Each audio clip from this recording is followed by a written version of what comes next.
Buenas noches a todos, bienvenidos a esta nueva noche de trasplantes. La noche de hoy tengo un invitado muy especial, el doctor Shuvo Roy.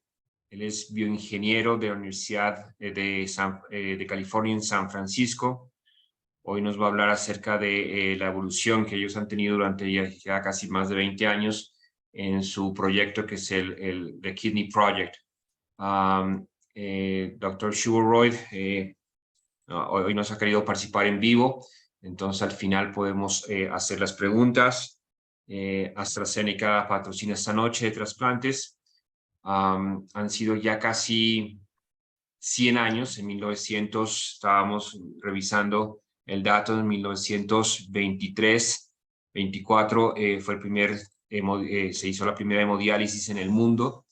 Y llevamos 100 años en evolucionando el tema de la diálisis de forma cada vez más avanzada. Y esto yo creo que es una combinación entre lo que hacemos hoy en día, que es el trasplante y esa hemodiálisis. So, Dr. Shuvo Roy, thank you very much for having this meeting with us tonight. I already present you, and go ahead. Yeah, thank you, Dr. Benavides. It's a pleasure to be here. Buenas noches to everybody. And I'm going to take you today through the work we've been doing under what we call the Kidney Project. And the goal of our work is to really build an implantable artificial kidney. So as I'll share with you, my perspective here is that of an engineer. I'm not a transplant surgeon. I'm not a medical professional, although I work with many of them. And today, I'll share with you the work that we've been pursuing for well over a decade. So before I get much further, I'll tell you about my collaborators and funding sources, but my primary collaborator is a nephrologist, Dr. William Fizel. His picture's on the right. He's currently at Vanderbilt University. And a lot of what I present today is a culmination of his vision and his encouragement for me to work on this project almost 2 decades ago. And obviously, if you want to learn more about what we do, please look at the website, which kidney.ucsf.edu. It's a public-facing website. We try to keep it updated. There's videos that you can share with your patients, share with other professionals to understand what we want to get to and what we have done to date. So maybe a good place to start is something that many of you are familiar with, which is end-stage renal disease is a huge problem in the United States and all over the world. And when I see this graph, what really strikes me is not only that ESRD is increasing, but the gap between the treatments of transplant and ESRD is growing larger and larger, meaning that the rate of increase in transplants is not keeping up with the rate of increase in ESRD. The numbers in the US is about 800,000 patients with ESRD worldwide. As you all probably know, it's underreported. We think it's 3 to 4 million patients, and maybe even larger. And as you're familiar with, if you can get a transplant, these patients have to get dialysis. And in the US, the vast majority of them get hemodialysis in a center. Not only is it inconvenient and poor quality of life for the patient, the survival, what struck me was that it's worse than most cancers. In the US, except for lung cancer and liver or pancreatic cancer, all other cancers in the US actually have a lower mortality rate than patients on dialysis. And for every dialysis patient, the insurance company in the US, the Medicare, spends close to $100,000. So clearly this is not sustainable. The problem is growing. And if the solution is to make more dialysis clinics everywhere, it's really not improving health. But like my nephrology colleagues sometimes have told me, it's prolonging death. So clearly something else must be done, and something should be done relatively soon before many millions of people die. So we're still on a journey, but our journey started off with a vision where I started talking to patients. But a few years ago, when I started talking to patients, I would hear some of the same things, which was, we want to be able to travel if we're in dialysis. We want to eat more freely. We want to have a better quality of life. So I recruited one of my colleagues here at UCSF. She's a social scientist. She thinks about patient preferences. And I said to her, can we systematically understand the patient preferences around next generation kidney treatments? What is important to them? And we surveyed over almost 500 patients, analyzed the data in a scientific way, and quickly realized one main message. The main message is patients are so desperate that they would be willing to accept a higher level of mortality if their quality of life could be improved. And by quality of life, they really meant mobility, the ability to travel, and maybe a little bit more on less restrictions on food and drink. But what struck me when I saw this data is that the patients, as the dialysis today, just feel so miserable. They don't get physiological outcomes, that many of them stop being compliant with treatments. And so giving them hope, giving them a chance to think about something beyond dialysis was really important. So based on this patient preference work, also but what do we need to ultimately achieve? We want to achieve something that provides the benefits of a transplant without the cumberness of dialysis. And this picture is a vision of what we want to accomplish: an implantable artificial kidney. One that is totally implanted by surgeons like Dr. Benavides and others there, connected to blood vessels, and connected to the bladder to produce urine. And conceptually, we think of this implanted bioartificial device, the implantable bioartificial kidney, as having two main components: a filtration unit that mimics the glomerulus of the kidney and generates ultrafiltrate from blood, and a second stage that is the bioreactor, and that acts more like the tubule of the kidney. So these two components, the bioreactor and the filtration unit, the hemofilter, work together in tandem to generate ultrafiltrate, concentrate wastes, and create urine. And as an engineer, we can also envision the platform to be integrated with sensors.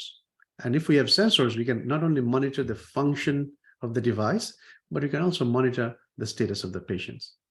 So it's a way to monitor patient health as well as device function.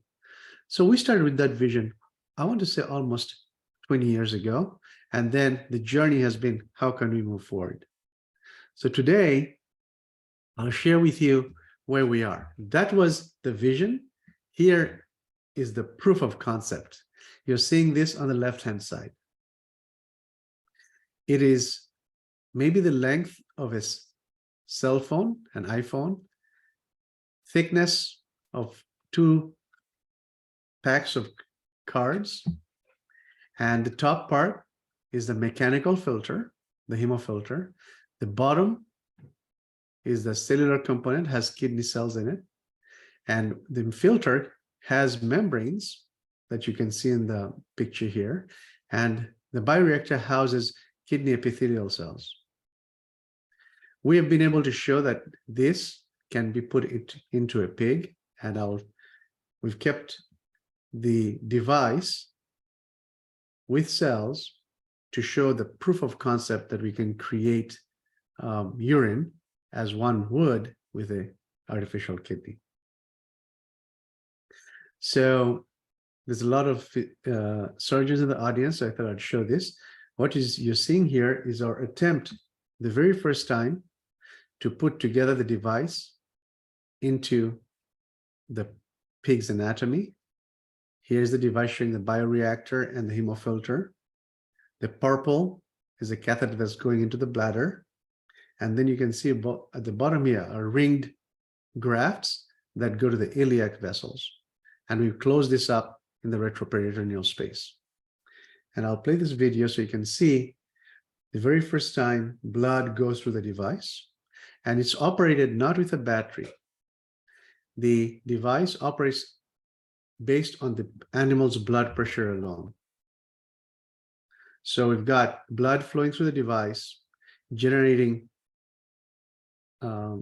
filtrate based on this cardiovascular perfusion pressure. And the bioreactor concentrates the ultrafiltrate into urine.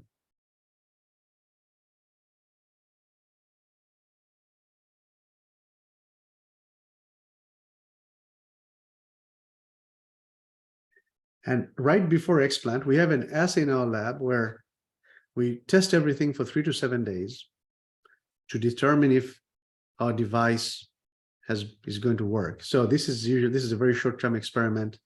But what we did is right before explant, we took out the catheter from the bladder, and what you're seeing is clear fluid. This fluid has the constituents of urine. There is no albumin.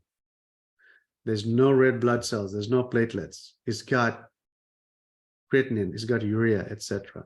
So this is what is being generated by our device. This is a functional proof of concept. It is not the final device because we are making something just to show that we can make this concept work. But it's interesting to talk about what is it that we are trying to achieve. This table here shows a series of functions that our native kidneys do. And what we realized years ago is that many of the functions of a kidney can be achieved by medications, except 2 that require a machine. The 2 that require a machine is removal of toxins from blood and volume homeostasis. For that, you need to be able to have a machine. All the others can be managed mostly by medications or maybe even lifestyle changes. So if we're going to make a machine and try to do it in a way that can improve patient quality of life, maybe we don't need to do everything. We just need to do one that can provide these 2 functions. And you'll see that in this comparison, there's a difference of how we present the conventional dialysis from our bioartificial kidney here. But also then, using this, we actually do not need to create ultrafiltration at the same level as a fully healthy kidney. In fact, I think we identified that to provide a physiological benefit, we just need to get to an achievement of urea clearance, urine production of about 20 to 30 milliliters per minute. Sorry, ultrafiltrate production of about 20 to 30 milliliters per minute. That's about CKD3, CKD4. If we could do that in a completely autonomous device, there's no wires coming out, there's no need for battery, you can improve patient health, obviously, but also give them a tremendous quality of life improvement. So using that, we came up with what I call minimum needs for the device. It has to be implantable. you have to generate this much ultrafiltrate, but also if you generate that much ultrafiltrate, 20 milliliters per minute is about 28 liters a day. That's not practical for a person to drink. It's impractical to have a bag of replacement fluid.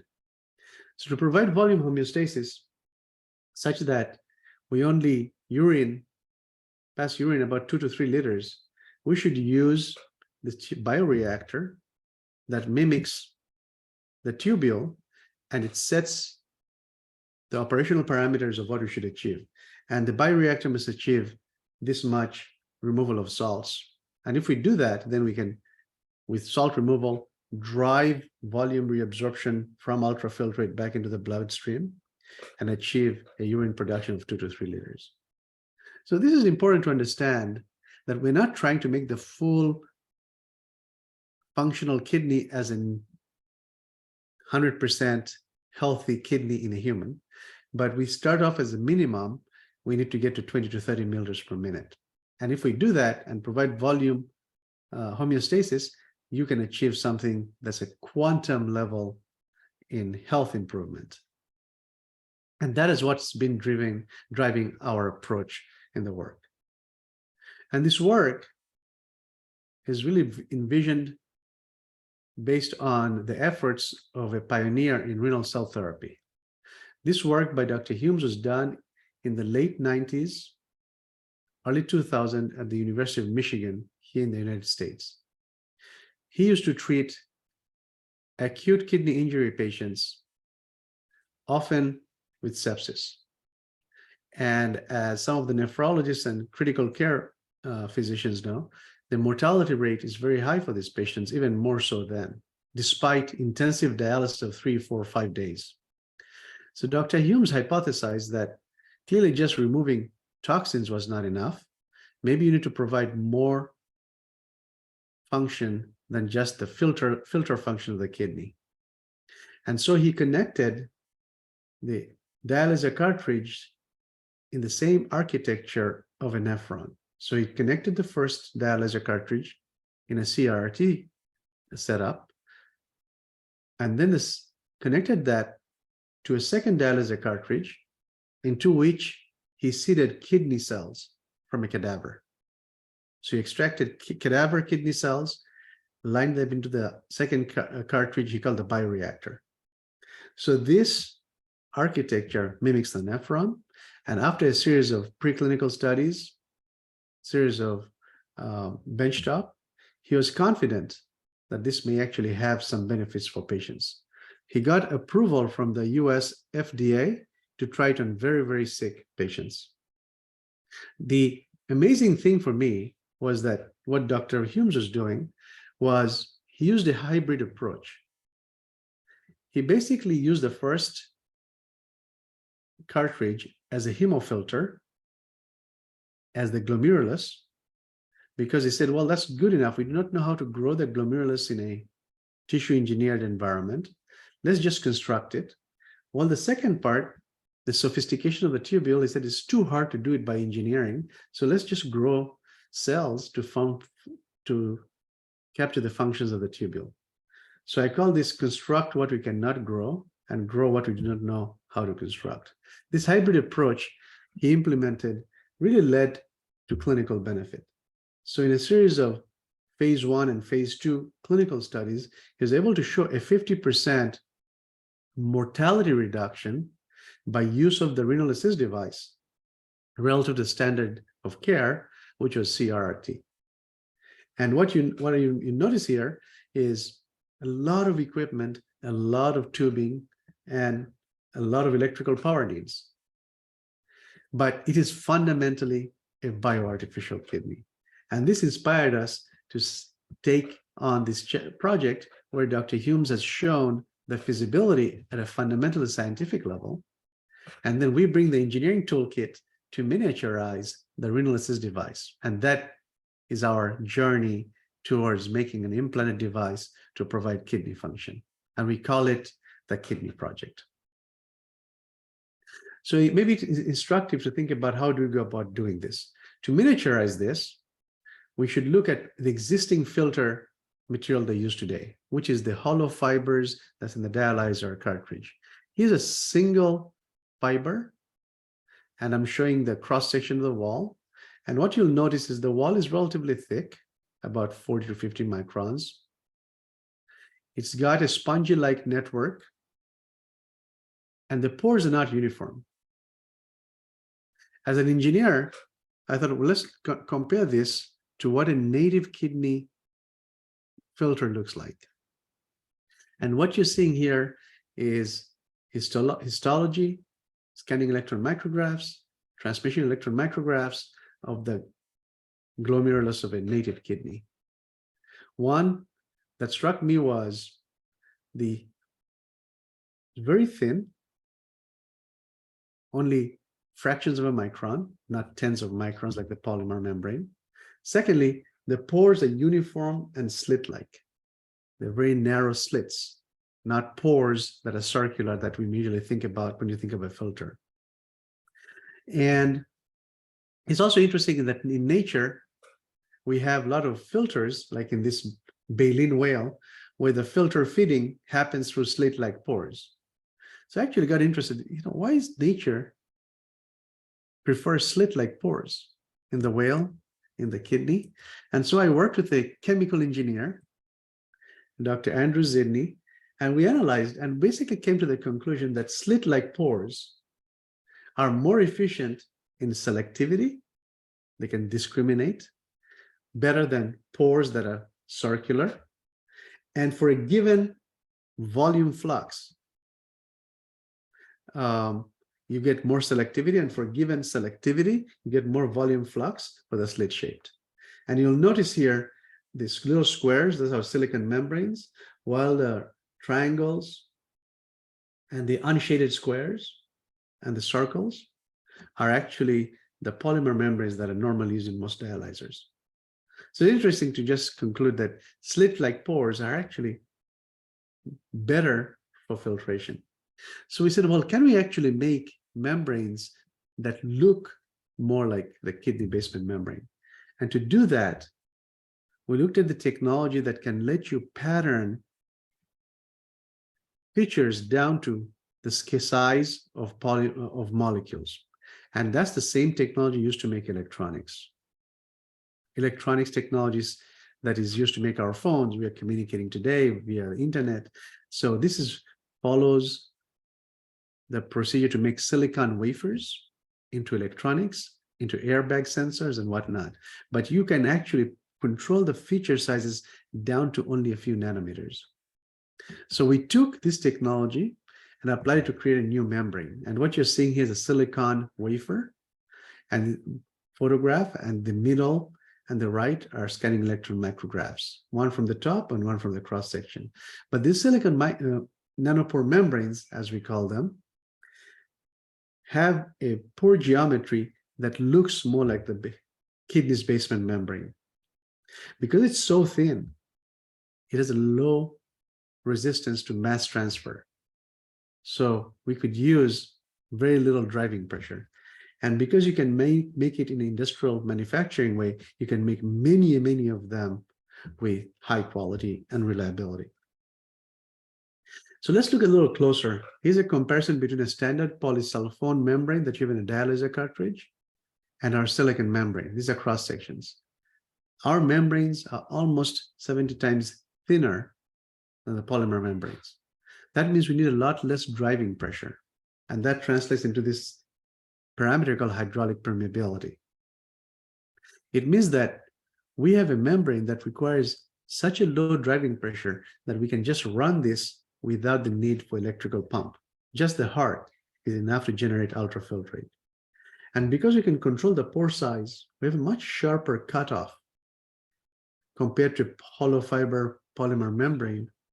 And so that we can actually remove urea, cytokines, middle molecules with high efficiency without losing albumin.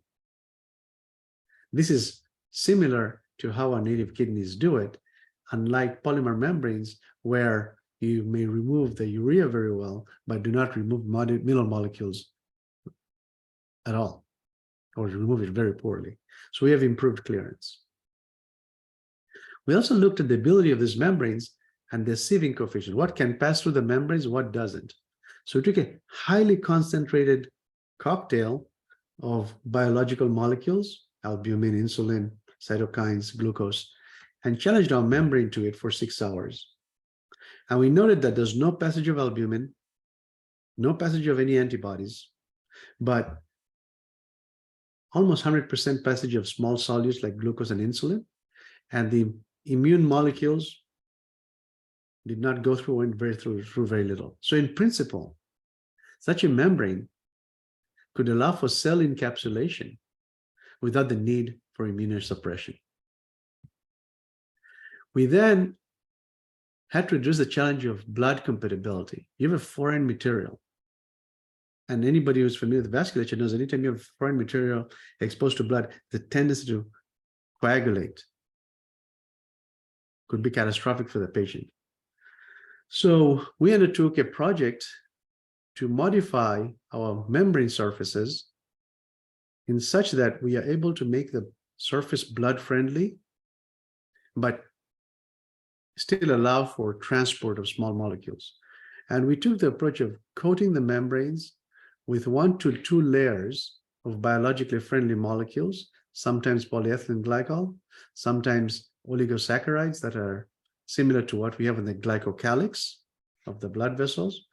Here we are showing something with something called polysulfobetaine methacrylate, which is a zwitterionic polymer. And as you can see, these coatings suppress the deposition of proteins.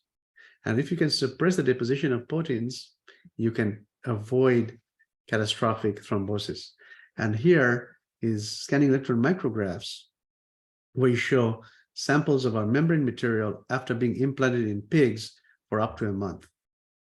With no coatings, you have some debris from blood components, red blood cells, platelets, etc. With the coatings, almost nothing. So now we have a strategy for coating the membranes without blocking the pores, but still making it blood friendly. So we decided to take this knowledge and say, can we actually make a filter that works upon exposure to blood? So we worked with our engineers to develop a prototype design, and then worked with our surgeons to come up with a surgical approach so that we can implant the device without the need for therapeutic anticoagulation. And we've achieved techniques and coding strategies so that we can get coatings and blood flow path that are optimal and do not require warfarin or heparin or any other sort of therapeutic anticoagulation. And we are able to optimize the flow path by a combination of CFD and chemistry. And what I show you is our very first experiment where we're implanting this in the abdominal region of the pig, and then showing that this filter can actually remove some of the solutes of interest like urea and creatinine, but do not lose albumin. Again, all under blood pressure alone. So we felt that with this proof of concept, we have a filter technology that operates with just based on blood pressure, no need for therapeutic anticoagulation, and removes very small solutes, but does not leak albumin. Then we decided that we should look at the second component of the artificial kidney, which is the cellular component. So the cellular component relies on kidney cells. If you recall, my focus is really providing 2 functions: filtration, which we did just with the hemofilter. The second is volume homeostasis. In the tubule of the kidney, there's an intricate mechanism of reabsorption and secretion that allows the body to achieve homeostasis. What I'm really focused on is volume homeostasis, meaning water. And so for that, we decided to focus on kidney tubule cells, and specifically proximal tubule cells. Proximal tubule cells are responsible for about 70% of the water reabsorption in our kidneys. So my thought was, if we're going to start in a simple manner. Maybe the place to start is just with proximal tubule cells and use that in our device. So what you're seeing here is the work we do with my colleagues at the University of Michigan, where they extract cells from cadaver kidneys that can't be transplanted. They're able to isolate the cells and expand them in culture. And there's multiple lines here. There's one that is solid and the ones that are in dash or dotted. The one in black, it's called average standard, is the approach that is usually used by most laboratories worldwide.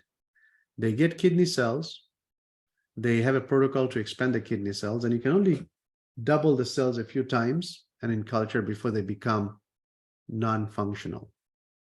My colleagues at the University of Michigan have developed a protocol, in this case called EP, enhanced propagation, and they can keep making the cells go longer and longer and longer and longer. And you will see that they go, instead of the cells stopping at, say, 25 to 30 days, in this case, they've gone to 80 days. In some cases, they've gone as much as 100 days, just doubling the cells over and over again. Now, these dotted lines, each one is from a different donor.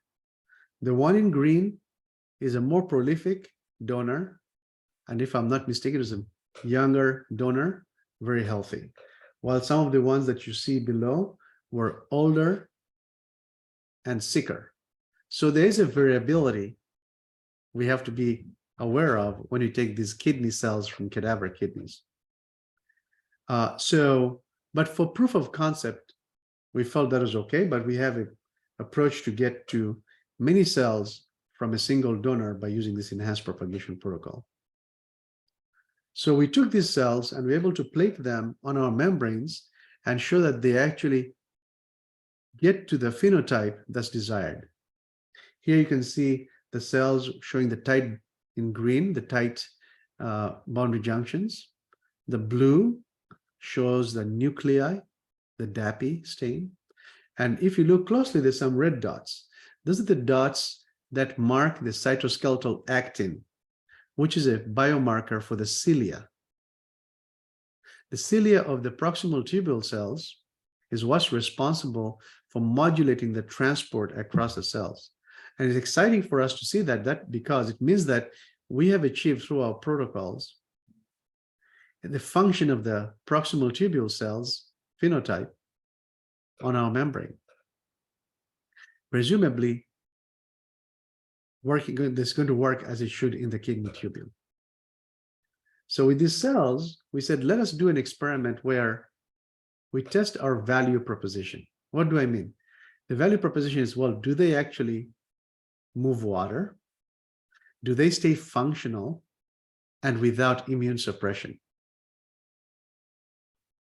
So we constructed a little prototype device. Here's the design on the right-hand side.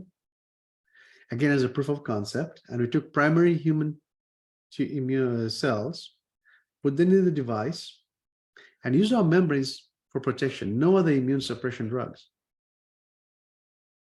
And again, we learned a lot from the work on the hemofilter, so we could apply that same learning to the development of this, what I'm calling the bioreactor.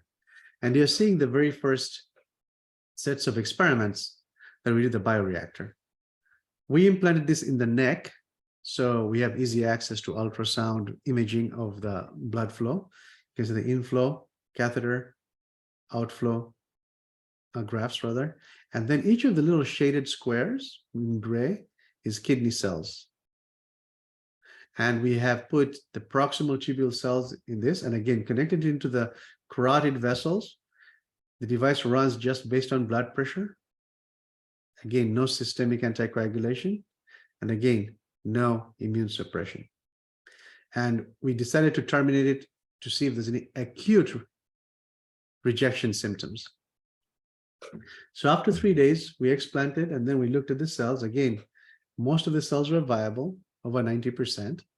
We saw the tight boundary junctions, this brush border that can be stained by this ZO1 biomarker, we're able to show that there was lots of cells that are alive despite being exposed in vivo without immunosuppression, and almost no dead cells. And then we took the cells out of the device and did some testing. We looked to see if there was any biomarkers for proximal tubule injury.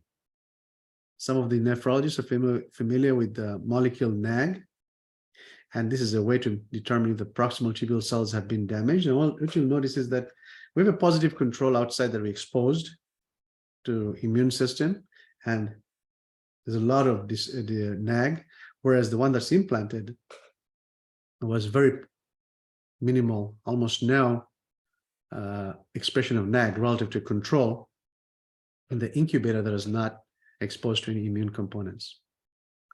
On the right-hand side, we looked at gene expression of different biomarkers. This is aquaporin for water transport, sodium hydroxide transporter again, NHE3, again for moving salts, which then drives water transport. And then also evidence of vitamin D production. That's a characteristic of proximal tubule cells. And what we saw was, again, in all cases, the expression was as good as the incubator controls that are protected from the immune system components, or in many cases, actually better. The NHE3 was better, hydraulics is better. And it's interesting, maybe this is because we're able to provide a more biological environment than you get in an artificial setup of the incubator. So we felt now we had a bioreactor that protects the cells and allows them to behave in the natural way. We looked at the cells some more and said, let us think about beyond our 3 to 7 day studies, how can we keep the cells functional longer? So there's a whole effort we've undertaken with my colleagues at Vanderbilt University, where we're looking at how do you keep the cells functional for more than a few days. And here we have worked with approaches to modulate the microenvironment by changing the elasticity of the substrate. But if stiff substrates have a certain amount of effect on the cells, if it's very soft, it has a different effect on the cells, as you can see in the pictures. Not only just the cells, but even the expression of NHE3. So for example, most labs, when they do physiological experiments, do it for 1 to 2 weeks. And we notice that if you do it for 1 or 2 weeks, there's very little change. In most cases, plastic substrate versus different stiffness of agarose. But if you go 4 weeks or longer, the very soft substrates lead to a much, much, much higher expression of NHE3 than the stiffer substrates. This 0.5 kilopascal substrate is closer to what our native tissue is. So clearly we're mimicking the stiffness of the tissues, and you can see at 4 weeks, they look very confluent. They have the features of epithelial cells that we expect.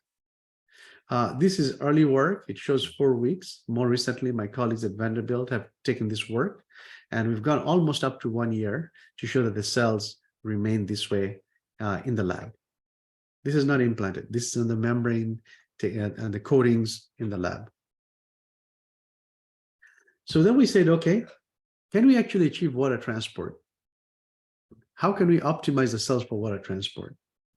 And we're able to look at experiments to look for, is it active transport, where it's not leaky transport between the cell walls, but actually modulated by transporters. And you can stop the effect of transporters by using Obane. And you can see every time you use Obane, the transport rate goes down. You can also increase the transport rate by putting osmotic gradient, and you can do that by mannitol. And when you have mannitol, there is a change relative to Obane on water transport. What we really realized that if we introduce a mixture of these molecules, metformin and SB43, we can actually dramatically increase water transport. And if we do the math, it is possible that we can get as much as 13 liters per day of water transport per square meter of cell surface area. Now, if you remember, I said we're trying to get about 20 to 30 milliliters per minute. 20 milliliters per minute is about 28 liters a day. This is still, you need about 2 to 3 square meters of surface area. That may be very hard to pack into our device. So we said, let's look at other cells. In this case, we looked at cell lines like cell lines. This is a LCPK1 cell line. And we're able to show that, again, it's active transport, as shown on the left. But not only that, but as you increase the perfusion rate over them in the experiments, meaning we change the shear levels on the cells, you can modulate the transport. Meaning that if there is a lot of shear, you increase flow through the cells. If you decrease the shear, the amount of water transport goes down.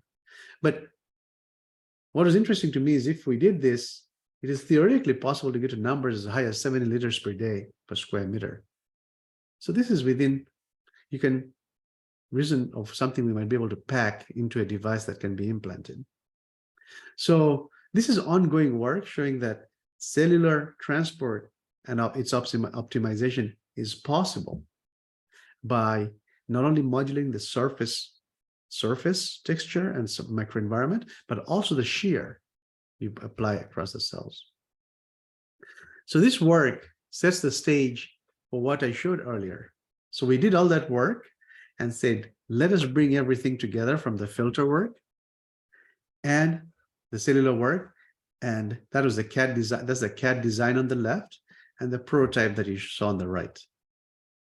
And that is the culmination of the work that shows the concept of integrated filtration and tubular function, and specifically some volume reabsorption. But do we actually achieve volume reabsorption in the pig?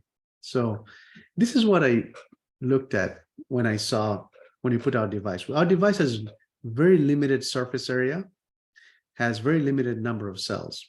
And that's really a function of what we could do given the budget and equipment constraints we have. So we have 1/1000th the surface area and only 10 million cells. But what you'll notice is that after we plant the pig, again, no systemic anticoagulation, no therapy, no immunosuppression. But the hemofilter is producing a certain amount of ultrafiltrate. Obviously, not very much. We need milliliters, tens of milliliters, this is microliters. The bioreactor output is only a fraction of a microliter. Again, not enough for therapy. But if one were to do the math, you have 4 microliters of ultrafiltrate, and after the bioreactor, you only get 0.3 microliters of urine. Where does the 3.7 go? It is similar to what happens in our native kidneys. You produce 100 milliliters per minute of ultrafiltrate, but then when you go to the urine, you're producing 0.8, 0.9 milliliters of urine per minute, because much of that is getting reabsorbed. So that's about 90-something%. So when you do the math, this is about 95%. So we have selective reabsorption, we think, of the ultrafiltrate. And so the math works out. It mimics the native kidney, but obviously it doesn't have the full capacity. To get to the full capacity, and this is what I end with, is we really need to think about how do we move forward.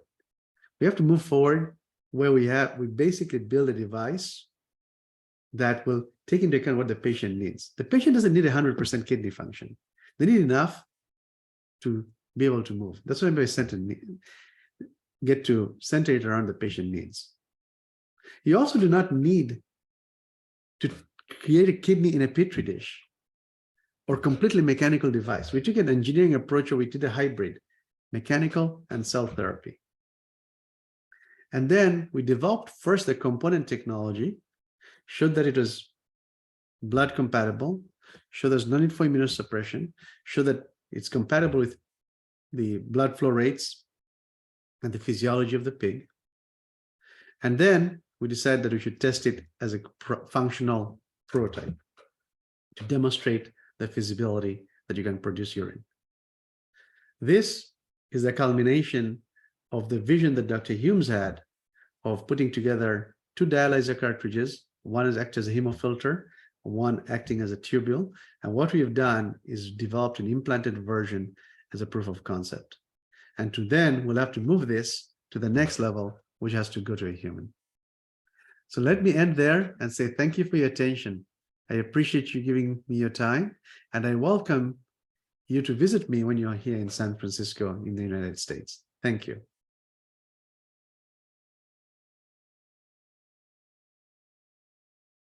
Thank you very much, Dr. Shuvo Roy. Congratulations. It's an amazing work what you have shown us tonight. Amazing. In some part of the talk, I was thinking this is fiction, this is reality. It's amazing. I have a few questions by my own, but I invite my colleagues to write in the chat everything you want to ask to Dr. Shuvo Roy. Well, as long as I understand, you have pretty clear the ultrafiltration deal, right? And absorption and everything else. It's amazing how you manage to deal with tubular cells in your device without immunosuppression. And as I understand, the key of this is having this membrane or filter with a very small holes, right? Yes, that's the principal key. Yes. So why do we not need immunosuppression? So it is a steric barrier. Steric means just size. So immune components, whether it's antibodies or some of the other cytokines, are certain size. And so our membrane is engineered so we are below that size. So we do not let the immune-mediated molecules go through the membrane. So as far as the cells inside the device are concerned, immune components can't come attack them. As far as the body is concerned, it's a mechanical device very much like a pacemaker. So there's no cells, so no need for immune suppression. Now, all of you are smart. You might say, well, over time, immune suppression is just acute rejection, there's chronic rejection, and that is absolutely true. So my hope is that by tuning the pore size, we can extend the possibility of no immune suppression. At worst, maybe you will always need some immune suppression, but at a much lower dose than what you currently use. Okay, I don't know if this is going to be a very stupid question, but can you use this with the whole kidney? I mean, have you think that this could work with the whole kidney? I mean, before we attach the kidney to the body, in between that, having this filter, can we decrease the amount of immunosuppression? Yeah, you're thinking in terms of the current. Yeah, in a transplant system, not the way we have it, because the filter and in a whole kidney, we need to get other parts of the kidney will be exposed to the body's vasculature, right? So we're not, if you just put a filter and say, I'm not going to let the immune modulated molecules, where will they go? They will still be directed to some other part of the transplant kidney. Okay. So the people who are working on minimizing immune suppression for whole kidneys are taking a different approach.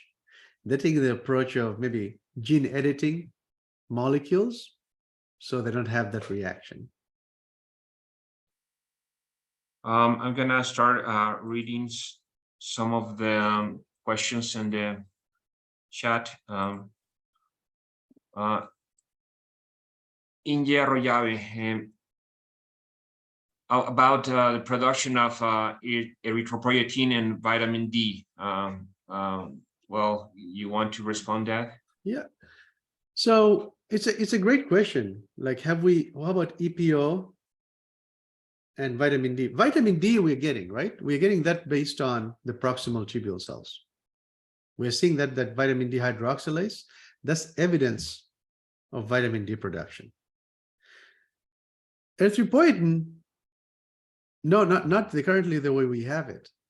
And we could do that. We could introduce cells that produce EPO, but we felt like as a minimum viable product, there's a solution right now: injections. Yeah. Okay. So again, I think we should pursue this as what can we get to the fastest versus what do we want to get in the long term. So I think the approach we've taken is let's first get to this, which provides improved quality of life and injections, that's okay. And then eventually we can introduce other cells that will produce EPO or produce some of the more sophisticated functions of a kidney. Next question is Dr. Juan Galvez. He's worried about how the device sense the patient has a dehydration or is overhydrated. How can he deal with the water hemostasis? Yeah, no, that's a great question. So, and I think we have to rely on the kidney cells. Mature cells, right? Yeah, the cells to do some of that work. So if we have, I think, the bigger question I think he has is, dehydration, maybe then overhydration. Dehydration, our device, if I set a limit of say 30 to 40 milliliters per minute, unlikely to get dehydrated because the patient can drink water. We have a thirst reflex. When we feel dehydrated, we drink water. So dehydration, I think, is not the challenge, because if we put too much fluid out, the patient will feel thirsty and drink water. But also remember, our minimum viable product, we're not removing too much. We're doing 20 to 30 milliliters of ultrafiltration per minute. So we're not going to 100 liters per day. So that's the other question is, how about overhydration? I think that's where you realize that's where the proximal tubule cells use the sensing capacity that is inherent to them to provide the volume balance. Now, if you're drinking too much water and the proximal tubule cells are not doing the job they should, that water just goes to urine, because we are limiting ourselves on what the proximal tubule cells can do. So for dehydration, I think thirst helps. For overhydration, meaning there's too much water in the body, it just goes straight as urine, because the proximal tubules cannot keep up and reabsorb all of it back into the bloodstream. It's an engineering solution. It's not to how you address that for now. About the material that you use to attach the device to the vessels, what do you use? Are you using Gore-Tex? Yeah, so we have used my surgeon colleagues. I work closely with transplant surgeons. I work closely with vascular surgeons, and we've tried a number of different grafts. We use 6 millimeter ringed grafts, PTFE ringed grafts. We've looked at the grafts that have got both Dacron and PTFE, and frankly, they all, for our short term, they all seem to be fine. Where we go to the ringed grafts, because when we've had complications, it's because the grafts have kinked, and so if we get ringed grafts, then they seem to be less prone to kinking. And how are you dealing with the urethra? For now, we're using catheters and very small diameter catheters that connect from the device and sutured into the bladder. But long term, and we've talked to you, that's probably something that is an area for investigation. What are the new materials? Maybe can we think about natural materials for the ureter? Can we think about other ways of getting the fluid out from the artificial kidney to the bladder? We would love to have urological surgeons and other biomaterial scientists to think about a good ureter substitute than what we do. And I should say this for everything. We are doing very early proof of concept. For long-term studies is going to require more collaboration. Hopefully we can learn from cardiovascular can learn from urology, we can learn from people who do islet transplant, and bring that knowledge to support the work we do. Let me read if we have anything else here. I didn't understand this question about have you considered endothelial vessels implanted? I don't know. I think the question is referring to the work that's being done similar to a company called Humacyte. They're actually making blood vessels. They take blood vessels from sheep and pigs, they decellularize them, then they inject new cells and it creates an endothelium. That is, their first application is a graft for AV, fistulas. I think that's what the person. It's an interesting idea. We've certainly considered it, but it's probably something that we'll not develop ourselves. But if we had the right collaborator that wants to try it with us, yeah. And I think for longer term, that's an issue. We all know grafts are a challenge for long-term implants. So we'd want to look at materials like these decellularized technologies that endothelialize over time and behave more like a natural vessel. One personal question, Dr. Shuvo Roy. Is this how much of your time do you dedicate to this investigation? Is 100% or how are you working with it? Yeah, thank you for asking that question. So I am an engineer. When I first started working in biomedical research, I started bringing my electrical engineering and materials science to different medical problems. I worked in an ultrasound imaging catheter with cardiologists for coronary imaging. I worked on sensors to monitor spine implants to determine fusion versus non-fusion. And about the same time, I got introduced to a nephrologist who encouraged me to work on a beta dialysis machine. Over time, I got to learn about the challenges of dialysis and ran into the work by Dr. Humes in Michigan. So today, this is my main project. This is what I spend most of my time on. I'm at University of California, San Francisco, which is an academic research hospital. Physicians come to me with other ideas and people in my lab help them. But I would say 90% of my time is on the kidney project. And how far do you think we are to start with human trials? Yeah, so it's a great question. So we went to the US FDA, Food and Drug Administration, and say, what do we need to do to get approval to do the first in human study? Luckily for us, they're very receptive and they said, let us understand what you're trying to do. We sat down with them over the course of a few weeks and months and had to teach them what we're doing. Also from there, understand from them what they are really concerned about, which is safety, as they rightfully should. First is safety. So they told us usually the way medical devices in the United States get approved is you make the device, you show a lot of studies with animals, then you go to the FDA and get approvals. And if we did that, that'd be fine. We said to them, we do not know if we can get to that with the research funding, with the technology. How about we come up with a staged plan to test? So the first human study that we're going to do is not an implanted device.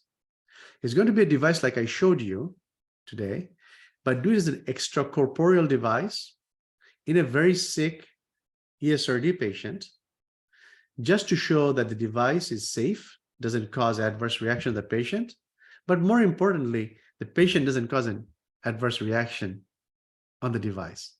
We'll do that in the hospital setting, like UCSF, for 4 to 6 hours overnight. Do that in a few patients, take that data to the FDA, and then ask for the next set. So to get to that point, we have to now find industry partners to help us make the membranes, find industry partners to make the cells in reliable ways, and then go back to the FDA and do it. So it could be done in a couple of years if everything goes well and we find the right industry partners. Okay, I believe that's pretty much everything. It's 8 p.m. in Colombia, 6 p.m. in San Francisco. Thank you again very much to share with us this job. And I hope we can get involved somehow. I welcome that, and I would love anybody in Colombia that wants to learn more, please reach out to me. And if there are opportunities for collaboration, whether it's cells, whether it's surgical techniques, or the human testing, would love to establish a relationship and figure out ways to collaborate. Ultimately, this is a problem for the whole world, and we need the whole world to help solve this. So thank you. Thank you. Buenas noches a todos. Muchas gracias por la participación y por estar ahí.